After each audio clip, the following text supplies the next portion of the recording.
नमस्कार, मैं जगबीर सिंह चिकारा, कक्षा 10-2, विषय इतिहास, पाठ नंबर 6, भक्ति सूफी परंपराएं, धार्मिक विश्वासों में बदलाव, श्रद्धा और ग्रंथ।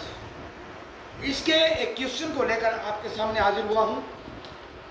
क्वेश्चन का नाम है भक्ति आंदोलन के उदय के क्या कारण थे। उसके बारे में पढ़ेंगे हम आज।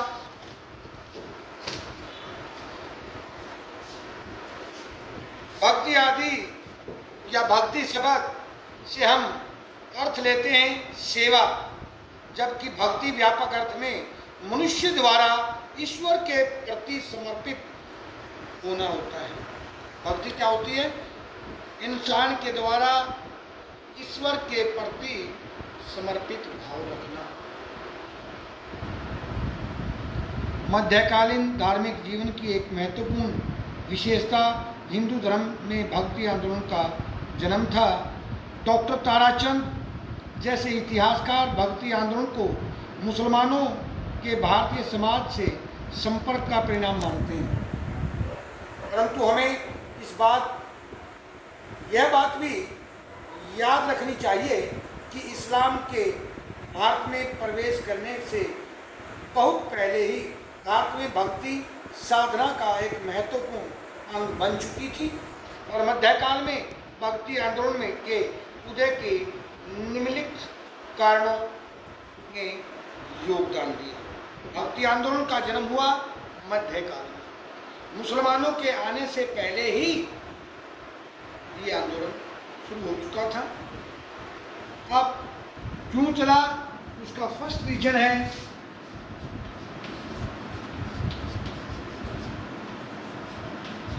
हिंदू धर्म में दोष। पहला रीजन, मध्यकाल में हिंदू धर्म में अनेक दोष आ गए थे। यह धर्म अपनी पुरानी पवित्रता से दूर हो गया और धर्म के ठोस सिद्धांतों के स्थान खोखले अंधविश्वासों, जाति प्रथा ने ले लिए और धर्म में ऊंच नीच, छुआछूत का भेदभाव बढ़ता चला गया। वर्ण व्यवस्था तथा जाति प्रथा ने धीरे धीरे जटिल रूप धारण कर लिया। इस व्यवस्था में भेदभाव शामिल था। कुछ जातियों को निम्न माना जाता था। इन निम्न जातियों को धर्मशास्त्र का अध्ययन करने की अनुमति भी नहीं थी। ब्राह्मणवाद का बोलबाला था और भक्ति आंदोलन के अनेक संतों जैसे कबीर, गुरु नानक देव जी, नामदेव जी, रविदास जी आदि ने अपने स्वयं के उदाहरण देते हुए जनता में इन आंदोलनों को लोकप्रिय होने का आधार दिया। आपने पढ़ा कि हिंदू धर्म के अंदर दोष आए, वो दोष क्या था? हिंदू धर्म में ब्राह्मणवाद का बोलबाला हो गया था। उच्च और निम्न जाति जन्म ले चुकी थी पहले। अब जन्म के आधार पर काम बांट दिए गए थे। बदलाव आता चला गया।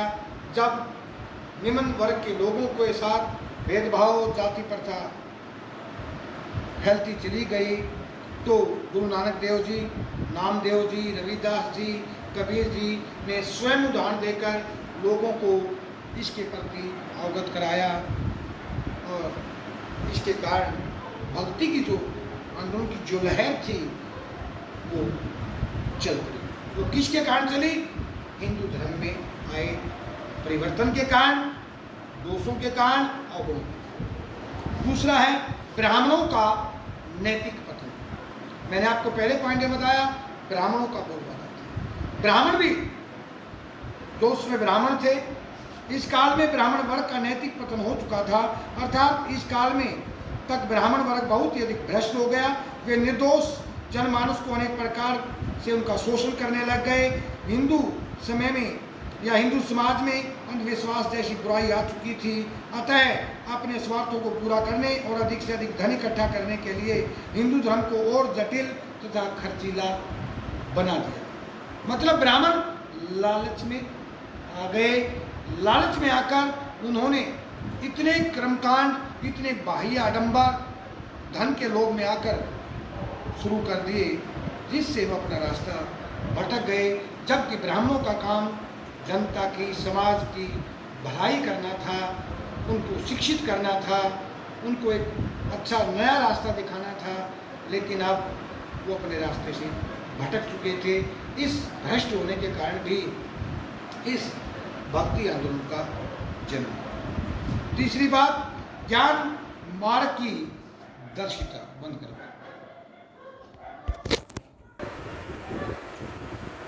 तीसरी बात है ज्ञान मार्ग की दार्शनिकता। शंकराचार्य ने मोक्ष प्राप्ति के 3 साधनों ज्ञान, कर्म और भक्ति में से ज्ञान मार्ग पर अधिक बल दिया, किंतु शंकराचार्य का यह दर्शन सामान्य लोगों की समझ से बाहर था। शंकराचार्य जी ने 3 बातें बताई। वो 3 बात कौन सी थी? ज्ञान, कर्म और भक्ति। 3 बातें। लेकिन जो आम आदमी था, जनसाधारण था, वो जनसाधारण की दिमाग में शंकराचार्य का ये दर्शन सामान्य लोगों की समझ से बाहर था, उनकी समझ में नहीं आ रहा था।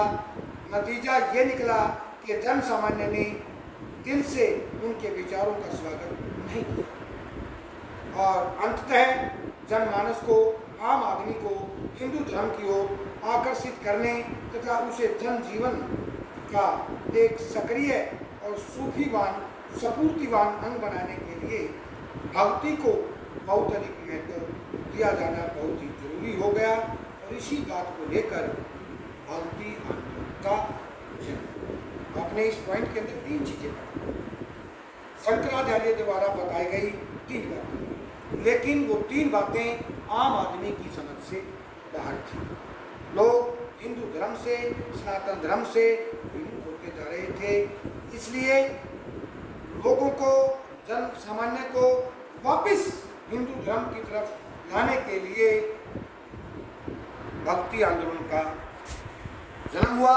भक्ति आंदोलन की एक लहर फिर से शुरू की गई जिससे हिंदू धर्म को बचाया जा सके।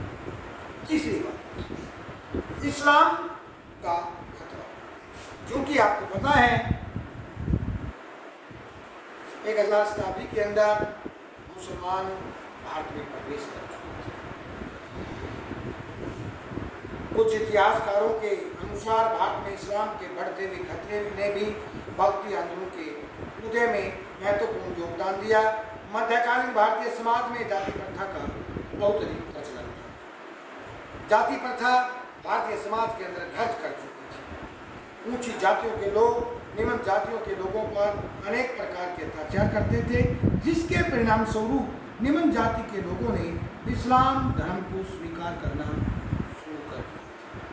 जब इस जाति प्रथा से तंग आकर, ऊंच नीच के भेदभाव से तंग आकर जब हिंदू धर्म के लोग इस्लाम धर्म की तरफ चले, तो उस समय जब हिंदू धर्म के लोगों का जो इस्लाम धर्म की तरफ हो गया, तो इन बुद्धिजीवी लोगों ने हिंदू धर्म को बचाए रखने के लिए इस भक्ति आंदोलन की शुरुआत की। इस्लाम के बढ़ते खतरे से वे डर गए कि एक दिन हिंदू धर्म है उसका, इसलिए हिंदू धर्म की तरफ लोगों का झुकाव दोबारा से करने के लिए ये गुरु नानक देव जी ने, चाहे वो नामदेव जी थे, चाहे वो कबीर जी थे, इन्होंने लोगों को समझाकर भक्ति के रास्ते लाया और हिंदू धर्म बढ़ाने की कोशिश की।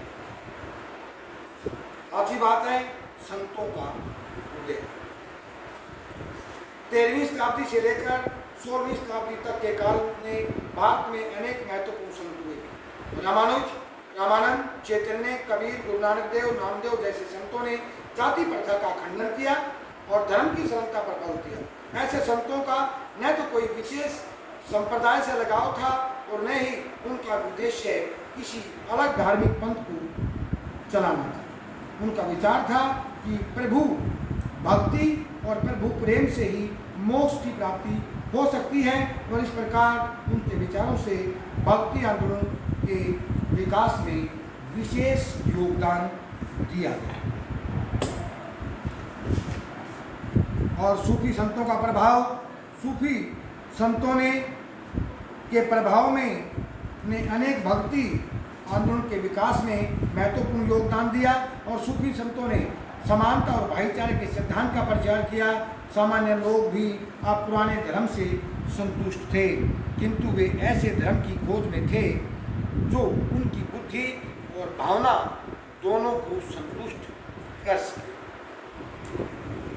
इससे 15वीं और 16वीं सदी में भक्ति आंदोलन की लोकप्रियता को बल मिला और इस प्रकार मुख्य रूप से उपयुक्त वर्णित कारणों से भक्ति आंदोलन का जन्म हुआ। कल आपके सामने एक नई वीडियो लेकर फिर पेश होंगे इस चैप्टर से। तब तक के लिए आपसे विदा चाहते हैं। नमस्कार।